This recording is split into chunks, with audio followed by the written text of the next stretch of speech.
Hey guys, it's Coaster Nate here, and in today's video I will be giving my full thoughts and overall opinion on what I think of Orion, the new B&M Giga coaster coming to Kings Island in 2020.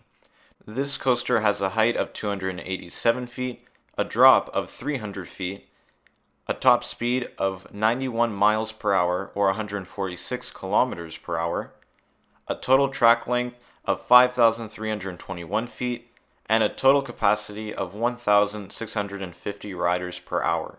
Now let me just start by saying this is actually a very interesting giga coaster because first of all, the height does not make it a giga, it's actually the drop, and I never knew that the drop put it into a certain class of roller coasters. I always thought it was the height, and that's just something really interesting I wanted to share. Now, also another interesting thing about this giga coaster is how it's very reminiscent to Leviathan in the sense that quite a few of the elements, not all, but quite a few elements on this ride are pretty drawn out like Leviathans. Now, in my opinion, that's not exactly a bad thing because there are some pretty awesome elements on this ride, but I just thought it was interesting that they made it very similar to Leviathan instead of making it a little bit more unique.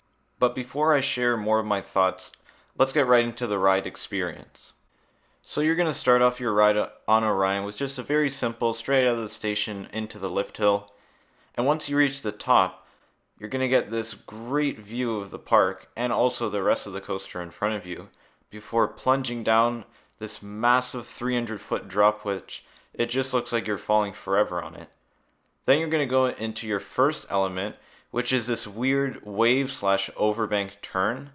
And I feel like you're going to get a really good ejector airtime moment on there.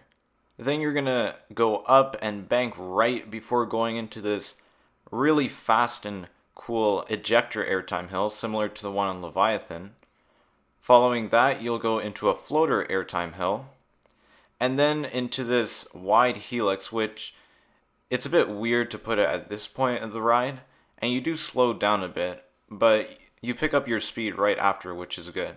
Then you'll dive right under the drop, which is going to act as a very good near miss element, into a half airtime hill, and then the final brake run. So overall, I think that Orion will be a great giga coaster. In my opinion, the name is pretty good. A few things I wish they did is 1, make the ride a little bit taller, 2, make it longer as well, add a couple more elements maybe. But other than that, I think that this coaster is going to be great. It's also an awesome addition to Kings Island. Everybody's been wanting them to get a giga for so long, and now they finally are next year, which is very exciting. I'm not sure if it will be quite as good as Mystic Timbers, but we'll have to wait and see. But in my opinion, this looks like an awesome coaster, and I think I'm really going to enjoy this next year. So, this is going to be the end of this video. I hope you guys all enjoyed this analysis video. Stay tuned for more here at Coaster Nate.